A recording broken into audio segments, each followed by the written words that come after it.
Check 1 2. Check. Check 1 2. Testing 1 2 3. Testing out the stream. Okay.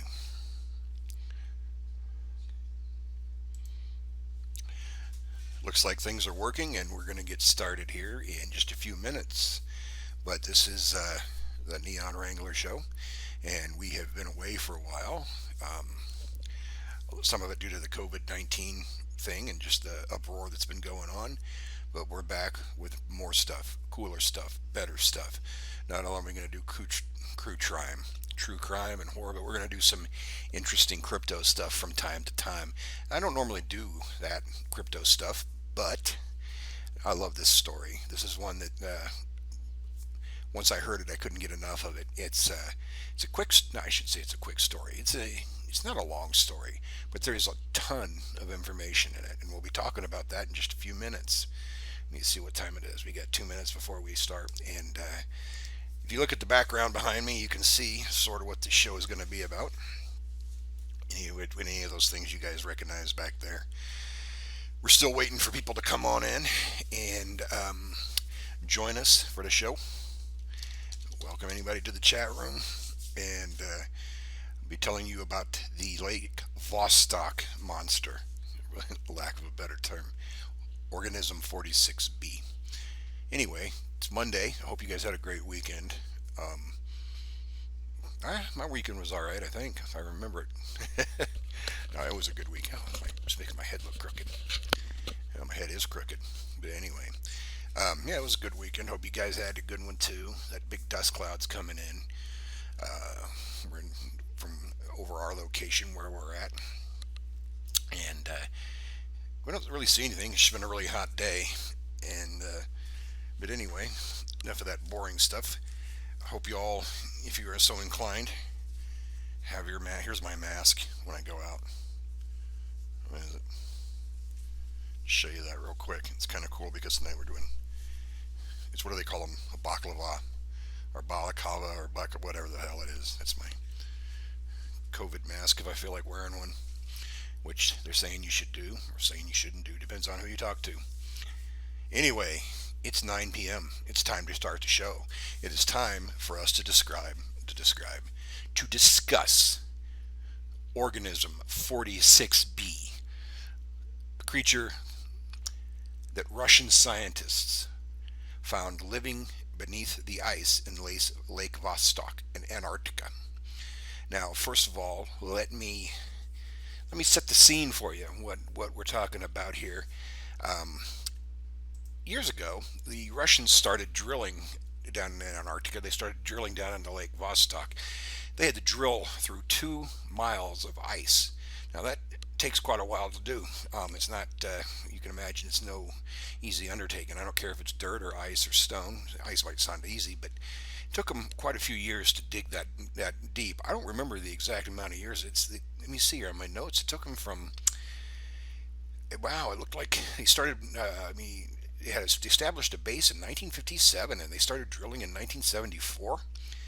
And it took 30 years, basically, of drilling into that ice to get down to Lake Vostok, which was the liquid part of Lake Vostok that was under the ice of Lake Vostok. Now, there's a couple of things in this story that you read. Some people are saying it's a hoax and all of that. Well, it very well could be. But whether or not it's true or it's a hoax, they're going to say it's a hoax. I mean, once you hear the content and you hear what this story is about and what happened, there's no way that they're going to come right out and say, "Oh yeah, this is real. This absolutely happened. This is what we found. This is what we did." There's no way they would, whether it happened or not, they're going to say it didn't happen. Well, anyway, that sets the stage for you. After 30 years of drilling in in the ice in Lake Vostok, they got down there, and once they opened up, got down to the liquid water there. I mean, when you hear the story, which I'm getting ready to tell you, I'm assuming they had some kind of that they didn't just drill right down into fresh water. I mean, it was fresh water, but it sounds like maybe they broke through and there was some land or something down there, shore to the liquid part of the lake. Maybe the water level had lowered or something or other. Because hearing the story, it sounds like they were able to move around both in the water and then on some of the land that they found. They're able to set up a radio down there and a few other things. But so I want you to picture that in your mind. They drill down into the ice, and there's this huge cavern under there, and in this cavern is a lake. This lake's about the size of Lake Ontario. And once they drilled down in there, they begin to set up a radio and some of the other equipment that they're going to need to do their research. And these are mainly all scientists. They got to the ice there, and let me see. They set up the radio, and eventually their radio equipment didn't work, and we're going to get into that in just a little bit. But they started exploring the lake, and one of the first things they had wetsuits, they had underwater diving equipment and all that, and one of them went into as they started to get into the water. One of the scientist that basically is telling us this story, is a Dr. Anton Pedelka, if I said his name right, Anton Pedelka. He claims to have been part of this expedition. It basically, they got down in their lake. They encountered this creature, this organism 46B, on the first day, and it disabled the radio after they had set it up, which they later learned it disabled the radio. And their first encounter with it was they got in the water and one of them was out there in the scuba gear and spotted this thing, and looked like an immense squid, maybe about 30 to 33 feet long. It was quite a big creature. And I got a picture of an octopus and other cephalopods back here. And what happened is the man that was out in the water, he suddenly got this like totally tranquil, peaceful look on his face. Like he was almost grinning and just treading water, and he wouldn't respond to you know, the other scientists, Russian scientists were calling to him, "What are you doing? What do you see this thing? Something's moving towards you." And the guy just sat there treading water and didn't move. And up out of the water came this, what looked like a squid or an octopus, maybe 30 feet long, 10 meters, came up, tore his head off, and ate the guy. What they later came to find out was that this thing secreted a venom into the water that paralyzed its prey. It kind of put the prey it paralyzed him and put him in kind of a euphoric state and made him completely vulnerable to this octopus. Now, they describe it as spreading the venom like it would spread, how would you say, like an octopus spreads its ink. Whenever you scare an octopus, it fires that ink cloud out and zips away, gets away from you. This is what they theorize happened. This thing was able to, within a radius about 150 feet of itself, excreted this venom into the water, which paralyzed the guy. Well, they backed off. They got away. This thing kind of headed towards them. They got away from it. They weren't sure what to do next. They're trying to study the thing. They're trying to talk to people upstairs. Upstairs, up on, they're communicating with their base. There's 5 or 6 of them down there. They're having a hell of a time. You know, maybe trying to retrieve their buddies, what if there was anything left of their friend or anything like that. One of the scientists described, one of the Dr. Anton Pedelka, I believe his name, described another incident where they thought when they were doing this, trying to recover this thing, and the 46B had disappeared, or not recovered this thing, recovered their comrade. 46B had disappeared, and one of the other scientists was in the water in his scuba gear, and they looked, and it looked like a scuba diver swimming towards them, and they thought, well, there's another scuba diver. It's one of us. It's one of the team. Turned out it wasn't. This thing, this organism 46B, could shapeshift like so many other octopuses. Now, some of you may or may not know this, that there's the glass. This is a picture of a glass octopus here, but many octopi and those kind of creatures can turn themselves and shape. For lack of a better term, they can mimic other creatures, and this is real. This isn't just this organism. This is a lot of octopuses. They've been known to mimic lionfish and sea snakes and other things that, to scare off predators or to deceive prey. And this thing had taken the shape of a scuba diver and came up, tore another one of their comrades to pieces with its tentacles. Now you're thinking, well, how the hell is an octopus going to know what a scuba diver looks like?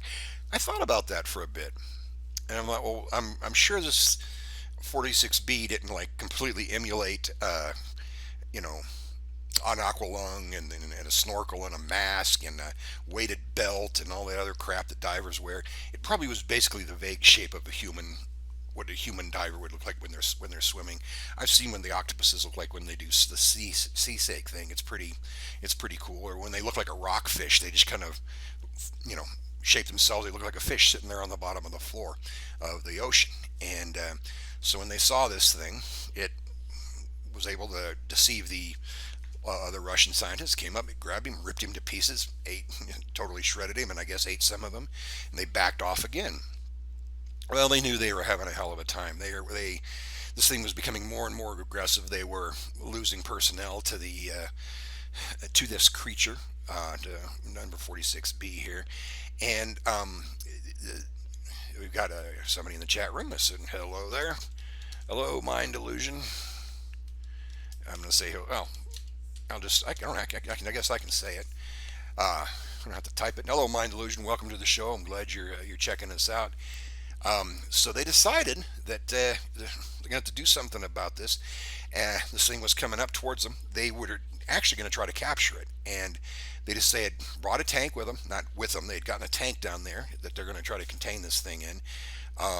And they decided that one of the fellow scientists, who happened to be a woman, actually, her name was, according to Dr. Anton Padilka, her name was, I want to say if I can say this right, Marta Kolishnik, and she was an Olympic athlete at one point, and they were going to have her kind of spearhead this effort because she was considered the most physically capable of doing this, not because she's a female and would try to, I don't know, maybe they assumed an octopus might have been attracted to a female or something. No, it was nothing like that. She was the most athletic. Yeah, this is, and it says, yeah, this is, they're asking about this thing. This creature, this organism 46B, had 14 tentacles, and from according to according to what these people have said, what the Russians have said. So they went after it to get it into the tank, and they were able to get it to come into the tank. They were fighting with it, and she was able to. She had an axe, a pickaxe, like an ice axe. They were able to chop off one of the tendrils of this thing. They finally, after messing with it, I mean, I shouldn't say messing with it. After I don't know, he doesn't go into detail on how they captured it, but they were able to secure it, get it in this tank, and secure it. After she had barely gotten away with her life and chopped off one of its tentacles with the axe. She had, like again, I said, she had spearheaded the effort. So I guess this is how they knew the thing finally had 14 tentacles. Is once they had it in this tank, they could count the thing. Well, they they proceeded to bring the thing up to the surface, and then let me. Since these are Russians, or it could have been, hey, if Americans would have done this, they would have done the same thing. The bottom line is, once they got it up there, the scientists basically said they had planned, their plan was, they're going to study this creature and all that kind of thing. Well, it didn't take too long before the KGB, or agents of the KGB, operatives, the Russian military basically says, no, thank you for getting this. We're going to be taking the thing and we're going to be using it. And not in particular, but studying it to make a bioweapon. This is the short version, At this time, in 2012, Putin was still in charge, and he's just like he is today. So they were going to take a look and see what they could do with this creature, this very dangerous organism 46B, to convert him into a bioweapon, or convert others like it into a bioweapon. And what's disturbing about this is there's a lot of different ways you could use a bioweapon like this thing. Like I mentioned, by this thing's properties, I mentioned earlier, it had its venom that it would secrete into the water, this venom cloud that would paralyze people, that it would paralyze its prey, and then it would be able to attack them. That could make a very dangerous, nerve gas agent. The organism itself could be very dangerous. A lot of cephalopods, I did a little bit of research, they can lay clusters of up to 200,000 eggs. Now, I don't know how many of them hatch or are viable, but this thing, you say, well, yeah, an octopus lays 200,000 eggs in the ocean. Yeah, it's in the ocean. People got to stay away from the ocean. that's not incredibly dangerous. But Lake Vostok was freshwater. This thing was a freshwater organism. So imagine if you had a some of these organisms and you could seed lakes all over the world or all over your enemy territory or in their freshwater supply with these creatures that could grow and do what these creatures do. This organism 46B. It needs a better name. I don't know. Maybe we can come up with one, but the 14 armed, poison death squid or something like that. It would be, I don't know. Maybe we'll come up with something clever. But anyway, this is what they claimed happened with this thing after they retrieved it from down there. They got up. They brought the Russian military took the thing and they're studying it for bioweapons. Now this is the year 2020. We know what's gone on in 2020. I don't think any of this was a result of this squid, but or this octopus or whatever the hell it is. But if there's any year where anybody's going to use this thing as a weapon, it would be this year. Knock on wood. Now I'll go back again. There's one other anecdote, or not anecdote. There's one other detail that you sometimes hear in this story and sometimes don't, and it's the tentacle that woman chopped off. They basically said that the thing's tentacles seem to have minds of their own as well. Maybe I don't know what the biological reason for that would be, a nerve cluster, a brain cluster, something like that. But one of the accounts of this story is that the tentacle later, after they brought it up and the scientists were all up there, the tentacle slithered in and was able to find the woman and kill her. Now, I don't know if that sounds a little far-fetched. The tentacle probably didn't have any eyes, and how would it know it was her? Maybe it did, maybe it didn't. That I've only heard that in one other incident of this. Most of the other incidents are just like I told you and it explained before, and I can again summarize the story.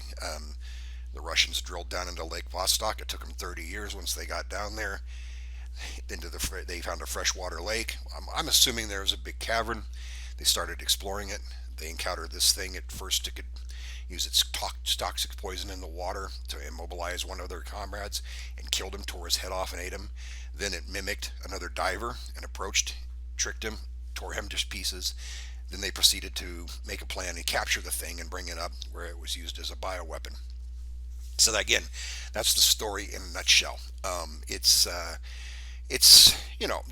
you read about it on the you can find different resources for it on the internet and different people talking about it and saying why they think it's a hoax or why they most again, I'm going to pull back to what I said before the show actually started. If it's a hoax, it's a hoax. Okay, it's a good hoax. It's a good story.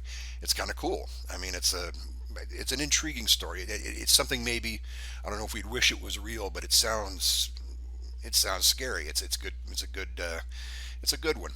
Now, if it was real, if this really did happen, nobody's going to come out and admit that it's real. You'd be damn sure Putin's not going to come out and say it. The Russian military is not going to come out and say it. This one scientist, what's his name again? Let me look it up. I'm not great with these Russian names. Dr. Anton Podolka. Yeah, he's the one that came forward and said that this thing was real. And so who knows? And I mean, he's the one that came up. He's the only name we have, along with this other Marta, this athlete. They gave names for these people. Now I don't know, if we could look her up and see if she really was an Olympic athlete or what she was, or if there's any record of any of these people at all. I mean, that would, nothing would surprise me in this case, whether it was real or not. These people's identities were what's the word? Obscured or hidden or whatever. But if you guys have any thoughts on this, let me know what you think. Yeah, squid with 14 tentacles. Now, some of you might know, you know a little bit about squids and octopuses. We all did. We all learned about these things. Octopuses are highly intelligent. They've been known to escape traps. They can unscrew lids of jars and get out. There was one octopus in one of the zoos that would use his water jet to squirt out a light bulb he didn't like. It was shining on him, and he was able to squirt this light bulb and break it, so he didn't bother him. And they've got cases of octopuses crawling out of their tanks and cruising around. We've all seen movies of them cruising around on land. They're pretty smart. Octopuses are pretty smart.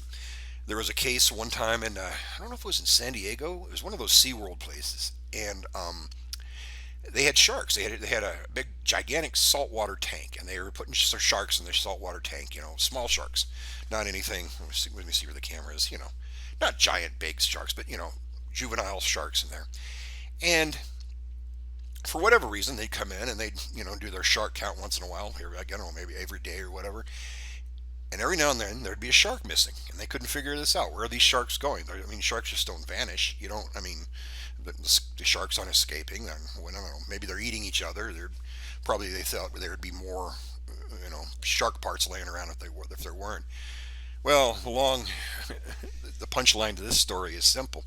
There was an octopus in that tank, and at night, when no one, after the people had gone home, one of these poor little sharks would swim by. The octopus would grab that shark, drag him into his den, and eat him up. And they found the octopus. He was there, alive and healthy, with a den full of shark bones. So he was feeding on the sharks. I guess he didn't like the octopus chow. They would normally put him in there. So these things are smart. The octopuses for sure are smart. Now squids, I don't know how smart they are. They are Octopuses can be aggressive. We know that a little bit, but not generally aggressive. So, as some of the squids, some squids can be extremely aggressive.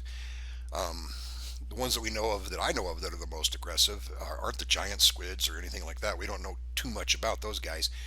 The ones we do know about are the Humboldt squids that are down in the Gulf of Mexico, and they call them red devils. They've been known to kill people and drag them down, and the fishermen say sometimes they'll try to grab them out of the boats. Now Humboldt squids aren't gigantic; they're 4 feet long maybe, but they cluster. They'll swarm people and cluster. There's movies of them dragging a diver down. There's a diver, an American diver, that went down there to film him, and then he just got swarmed by these Humboldt squids, and they started pulling him down farther and farther. He was able to get away before he got hurt, or before he got the pressure messed with him too much. So we don't know. I mean, we don't know anything about it. So there was not a lot of squids in captivity. We have some octopuses, but maybe there are squids in captivity. I don't know. But they seem to be very. What we know about squids is they are aggressive. They are dangerous. I don't think they're as intelligent as octopuses. The octopi. I don't remember the plural. I think both are okay. Octopi and octopuses. You have to look that up on the internet. So anyway, they these are remarkable creatures. Some people even think they might come from space. They look like space creatures or whatever. But this is the story of organism 46B, and knowing about the intelligence and the capabilities and of octopuses and squids and other cephalopods, like cuttlefish and I don't know. There's a few others that are out there. Uh, Something like this could exist, and it could be as dangerous as they say. Could have the abilities they say. It didn't display any abilities that we didn't know about already. Not in a particular organism. We know that these creatures have venom. We know that these creatures can shapeshift or mimic things, and we know that sometimes they can be highly aggressive. Now, usually, they don't secrete venom into the water like this thing allegedly did. A lot of them have I don't know how to say the word, venom, venomous bites. An octopus can have venom in its beak, but and it's eight arms, and squids usually have 8 arms and 2 tentacles. There's a difference between them. Tentacles are usually long, straight, oh, like a long whip thing with maybe a suction cup at the end. The arms have the suction cups all the way down them, as you can see on that picture. That's, I guess, how they differentiate them. But to me, they're all tentacles. They all kind of look like Cthulhu. You got tentacles, you got arms, you got all kinds of stuff. And this glass octopus back here is particularly creepy. He's not made out of glass. He's a real creature called a glass octopus, and that's what they look like. But anyway, this has been it's a pretty interesting story. Um, It's one of my favorite, and when I first discovered it, I listened to as many different versions of it as I could, or read about as much of it as I could, and it's pretty concise with what they have and what they know. As far as I know, they haven't, no one's been back there, no one's found any other ones. It hasn't been I don't know what the word is. There have not been a ton of other reported cryptids like this, but it would be if you're going to find anything strange, if you're going to find anything we don't understand, if you're going to find something completely unusual, my I mean, it's going to be in the ocean. There's tons of stuff that we haven't discovered already. Most of the ocean is unexplored. We don't know what's down there. We don't know what most of it is. I mean, we know what it is. It's water. I mean, but we have not mapped. We've mapped it more or less, but we don't know what's down there. They find new creatures down there every day. I saw a thing on YouTube the other day where they think they have found the longest sea creature in history.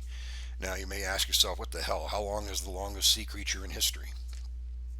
Well, we don't know. It was hundreds of feet long. Now, what did it look like? It looked like a little shoelace, kind of in a big spiral. It just kept, spiraling out, not spiraling out, and spiraling out, and spiraling out. So imagine a giant shoelace, thin white pinwheel shoelace, spread out over maybe the size of a football field or something. That's what this little thing looked like. The longest sea monster ever found. It didn't really do anything. It was a type of jellyfish, they think, also known as here's a big word for you, a siphonophore. That's what a jellyfish is. It's actually a sort of a colony of creatures that have learned to cohabitate and are dependent on each other. But anyway, that is the story of organism 46B, and we should appreciate you guys listening to it tonight.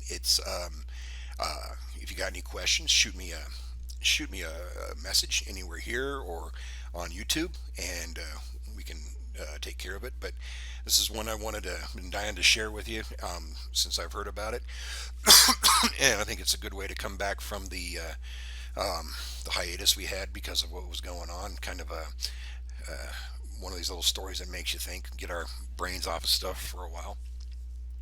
But I want to thank you guys for stopping by, and I hope you had a good time. And we're going to be back again this week, and we'll have other stories. I don't know what we're going to do yet. Probably do some more true crime. There's tons of that out there. I won't dabble too much in the cryptozoology stuff. That's a lot of other people that cover that. But since I do have a background in criminal investigation and some of the other things, I think it would be I can offer some insight that might be worthwhile. So